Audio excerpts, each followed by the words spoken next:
السلام علیکم ورحمۃ اللہ وبرکاتہ۔ الحمدللہ رب العالمین والصلاة والسلام علی اشرف الانبیاء والمرسلین، اما بعد۔ عزیزان گرامی، میرے پاس چند سوالات آئے ہیں نکاح کے تعلق سے، ان سوالات کو بھی آپ کے سامنے پیش کر دوں اور اسی طرح ان کے جوابات بھی پیش کر دوں تاکہ آپ کو یہ مسائل خوب اچھی طرح سے معلوم ہو جائے، تاکہ ان مسائل کا علم بھی ہو جائے آپ لوگوں کو۔ سوال نمبر 1 ہے، جناب مفتی صاحب، کیا نکاح کرنے کے لیے اماس اور پنیم دیکھا جاتا ہے؟ اس میں شرعی حیثیت کیا ہے؟ نکاح کرنے کے لیے کوئی دن، کوئی تاریخ کی کوئی حیثیت نہیں ہے، نہ اماس نہ پنیم کی حیثیت ہے، بلکہ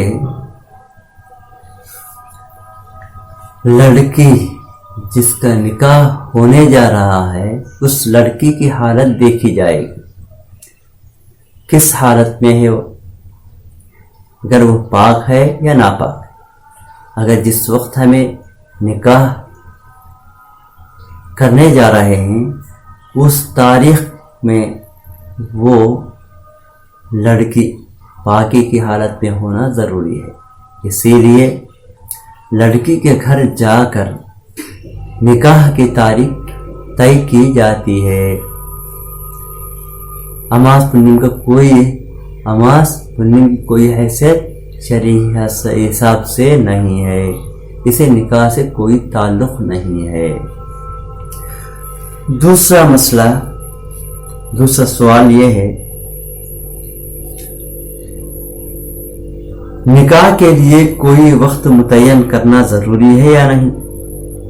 مکروہ وقت میں نکاح کرے تو نکاح ہو جاتا ہے یا نہیں؟ براہ مہربانی اس کی وضاحت کریں۔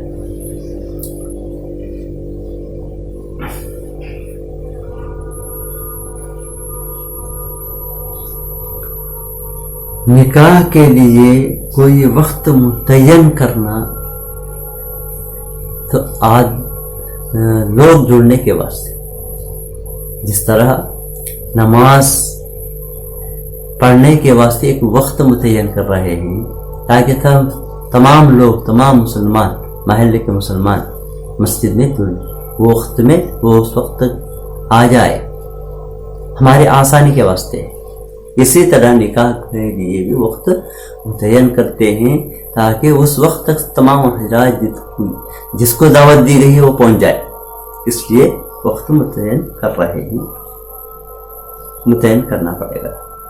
اسی طرح اوقات مکروہہ سے کوئی نکاح کا تعلق نہیں۔ اوقات مکروہہ میں صرف نماز، کیونکہ عبادت ہے، صرف عبادت ہے، نماز ہے، صرف نماز ہوگی، نماز نہیں پڑھی جاتی، بقیہ عبادات، بقیہ مالی عبادت ہو یا معاملات ہو، یہ طے کرنے میں کوئی مکروہ وقت کا دخل نہیں ہے، مکروہ وقت میں بھی نکاح کرے تو نکاح ہو جاتا ہے۔ تیسرا سوال یہ ہے کہ جناب مفتی صاحب، میں نے ایک مرتبہ ایک نکاح میں شرکت کی، وہاں میں پہنچنے تک بیان ہو رہا تھا ایک مولوی صاحب کا، اس کے بعد خطبہ ہوا اور ایجاب و قبول ہوئی، اس کے بعد دعا ہوئی۔ میں اس وقت اس نکاح میں شرکت کرنے کے بعد دوسرے نکاح میں بھی شرکت کرنا تھا، لیکن وہی وقت مکمل ہو چکا تھا، 1 گھنٹہ تقریباً ہو چکا تھا، تو دوسرے نکاح میں شرکت نہیں کر سکا۔ تو میرے دل میں خیال آیا کہ شریعت میں یہ تمام چیزیں ہیں یا نہیں، یہ دریافت کرنا میں چاہتا تھا، لیکن کوئی نہیں ملا۔ لیکن آپ کے پاس میں نے یہ سوال کرتا ہوں کہ نکاح کے لیے شریعت میں کیا ہے؟ شریعت کے حساب سے نکاح کس طرح کیا جاتا ہے؟ اس کے لیے 1 گھنٹے کا وقت بھی لگ سکتا ہے یا نہیں، بتائیے۔ ماشاء اللہ، سوال تو بہت اچھا سوال ہے۔ شریعت مطہرہ میں نکاح کو جتنا آسان بنایا ہے، جتنا سہل بنایا ہے، دوسرے مذاہب میں نہیں ملے گا۔ عیسائیوں کا لیجئے، عیسائی حضرات نکاح کرنا ہے، شادی کرنا ہو تو وہ کلیسا جانا پڑے گا، چرچ جانا پڑے گا، وہاں جو پادری رہتا ہے اس کے پاس جا کر اسے منت و سماجت کر کے اس کی فیس وغیرہ دے کر تاریخ طے کر لے کے آنا پڑے گا، اسی وقت جانا، اور وہاں وہ پڑھے تو نکاح ہوگا، نہیں تو نہیں۔ وہ نکاح پڑھایا تو وہ نکاح ہو جائے گا نہیں۔ اسی طرح ہمارے ہندو مذہب میں، ہندو بھائی ہے نا، ہندو مذہب میں بھی پجاری نکاح پڑھانا پڑے گا، ان کا تلمبرا جانا پڑے گا۔ گویا کہ نکاح پڑھنے کے واسطے پجاری کی ضرورت پڑتی ہے، پجاری کے بغیر نکاح ہی نہیں ہوتا ان کا۔ خواہ وہ مندر میں پڑھے، مندر میں پڑھائے، یا کلیان منٹپم میں پڑھائے، اس کے لیے ان کے لیے پجاری کا ہونا، ان کچھ پڑھے تو ہو جائے گا نکاح، ورنہ نہیں۔ اور پھر محرم قرار کر دے گا، وہ فلاں وقت میں ہی میاں بیوی ملنا چاہیے، دلہا دلہن ملنا چاہیے، اس سے پہلے نہیں ملنا، تو اسی وقت ملے تو وہ صحیح ہوگا، ورنہ نہیں۔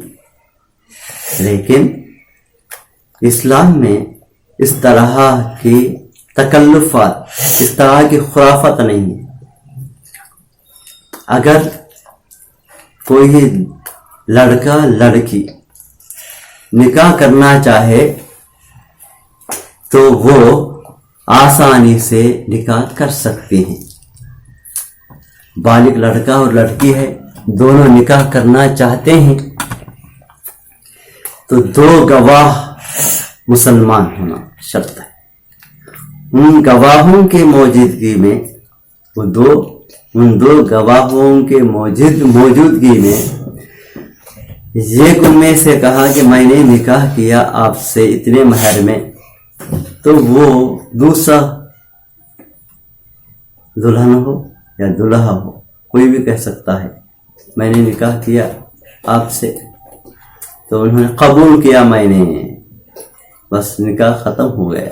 اتنا آسان، تو اتنا آسانی شریعت نے بنایا ہے کہ اس میں ایجاب و قبول ہوتے ہی گواہوں کے موجود میں نکاح ہو جاتا ہے، تو گناہ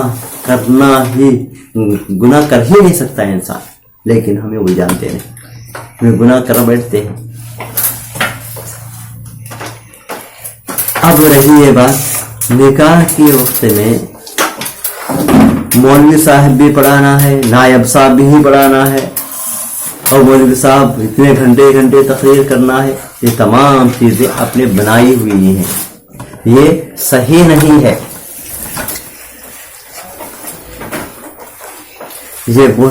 اسی لیے میں کہتا ہوں یہ تمام جو نعت پڑھی جاتی ہے اور اس کے اندر اس کے بعد قرات پڑھی جاتی ہے، بیان کیا جاتا ہے، تو اس سے وقت برباد ہو جاتا ہے۔ جو آپ جیسے لوگ، آپ کا ایک مسئلہ آپ بتائیں، ایسے اشخاص بہت سے ہوں گے شرکت کرنے والے نکاح میں، دوسرے مشغولیات ہوں گے، اس لیے نکاح کے لیے صرف یہی ہے خطبہ پڑھنا. تو خطبہ پڑھنا کیا ہے؟ خطبہ پڑھنا سنت ہے. خطبہ پڑھنا ہی سنت ہے. تو یہ بیان کہاں ہے؟ یہ رسم کہاں سے آئی اور نعت کہاں سے آئی ہے؟ یہ تمام چیزیں نکاح میں داخل نہیں ہے. یہ زائد وہ کام وہ کر لے رہے ہیں، اس طرح کرنا نہیں چاہیے.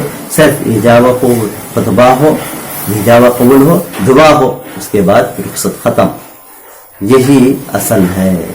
اس لیے تمام حضرات سے میں گزارش کرتا ہوں، مولوی حضرات سے بھی اور دوسرے احباب سے بھی، نکاح کی تقریب میں زیادہ وقت برباد نہ کرے. مختصر سا کام ہے، بہت آسان کام ہے، سب کے لیے آسان ہے. اگر کوئی ہندو یا عیسائی دیکھ لیا تو یہ سمجھے گا کہ ہمارا ہی بہتر ہے، ہمارے مذہب میں بہت آسان ہے، یہ تو 1 گھنٹہ 2 گھنٹہ درکار ہے ان کی نکاح کے واسطے، یہ کہہ لے گا. اسی لیے میرے دوستو، شریعت میں جو چیز کرنا ہے اتنا ہی کرنا ہی اصل ہے، وہی سنت ہے. اس لیے اس طرح نہیں کرنا چاہیے. ایجاب و قبول سے پہلے خطبہ پڑھے، ایجاب و قبول کے بعد دعا کرے. یہی ہے 3 چیزیں. یہ مکمل سنت کے ساتھ مکمل ہو گیا ہے. اب رہی یہ بات مساجد میں کرنا نکاح، تو مساجد میں کرنا مستحب ہے، کرے تو اچھا ہے، لیکن آج کل کے لحاظ سے نہیں کرنا ہی بہتر معلوم ہوتا ہے. اس لیے کہ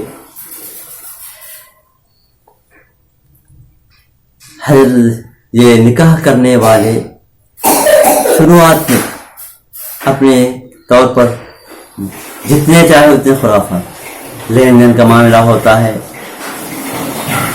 اور پورے خرافات جتنے غلط رسومات پورے کر لیتے ہیں صرف نکاح کے وقت. کیونکہ مولوی صاحب نے کہا مسجد میں کرنا مستحب ہے، سنت ہے، اس لیے آؤ کرو، آ رہے ہیں. لیکن وہ اس وقت میں بھی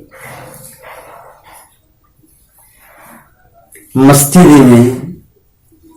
کی بے حرمتی کی جا رہی ہے، مسجد میں شور غل ہو رہا ہے. یہ قیامت کی علامتیں سمجھو گویا کہ. اسی لیے ایسے حضرات کے نکاحیں مسجد میں کرنا صحیح نہیں ہے. مسجد میں نکاح کیا جائے تو مسجد کا لحاظ کیا جائے، وہاں کی بے ادبی نہ کیا جائے. نکاح کے اندر ہندو بھی شرکت کرتے ہیں، غیر حضرات بھی شرکت کرتے ہیں. تو دیکھا جاتا ہے کہ وہ کرسیاں پر بیٹھ کر پیرا ہرا لیتے ہوئے نکاح سن رہے ہیں. اب مسجد کی بے حرمتی ہے یا نکاح سننے کے لیے آیا ہے؟ نکاح مسجد میں ہونا بہتر ہے، مسجد کے باہر میں ہونا بہتر ہے. یہ کلیسا ہے، یہ کلب ہے، یا تو یہ شادی خانہ. اسی شادی ہوئی سے حضرت شادی خانے میں کرنا پڑے گا. مختصر آدمی آئے اور آداب کا لحاظ کرتے ہوئے مسجد میں کرے تو مسجد میں کرنا مستحب ہے.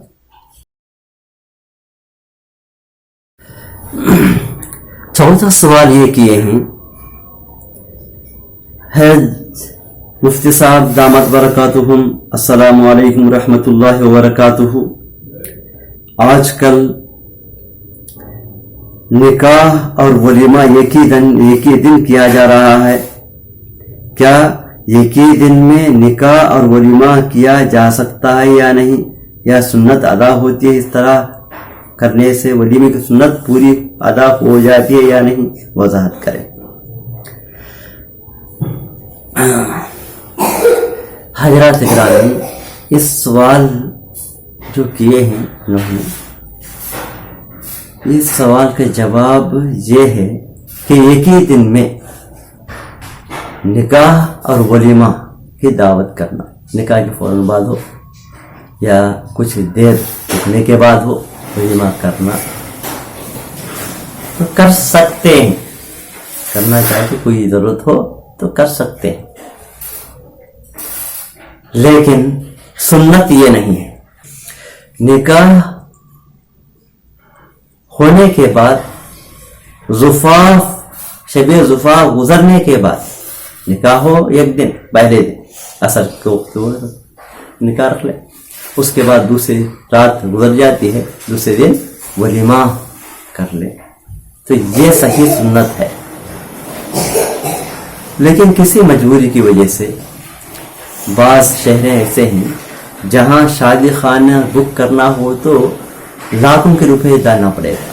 ادھر دلہن والوں کی دلہن والے بھی ایک دن نکاح کرنا ہو تو اس وقت لاکھوں کے پیسے خرچ کرنا پڑے گا، دوسرے دن ولیمہ کرنے کے واسطے دلہے والے خرچ کرنا پڑے گا۔ اس طرح فضول خرچی ہو جاتی ہے۔ اس سے بچنے کے لیے وہاں کے لوگ کوئی مسئلہ دریافت کریں گے تو ان کے لیے گنجائش ہے، کیونکہ فضول خرچ سے بچنے کے واسطے ادھر ان کا دلہن والوں کے خرچ ہو جاتا ہے اور دلہے والوں کے خرچ ہو جاتا ہے۔ اس خرچ سے بچنے کے واسطے اگر کریں تو ایک ہی دن ولیمہ نکاح کریں، نکاح کے بعد ولیمہ دلہے والے کرنا چاہیے۔ دلہے والے کریں گے تو وہ ولیمہ ادا ہو جاتا ہے۔ میرے خیال سے آپ لوگوں کو یہ مسائل سمجھ میں آئے ہوں گے، اس لیے اللہ تعالیٰ دعا کیجیے اللہ تعالیٰ مجھے بھی آپ کو بھی عمل کی توفیق عنایت فرمائے۔ وآخر الدعوانا ان الحمد للہ رب العالمین۔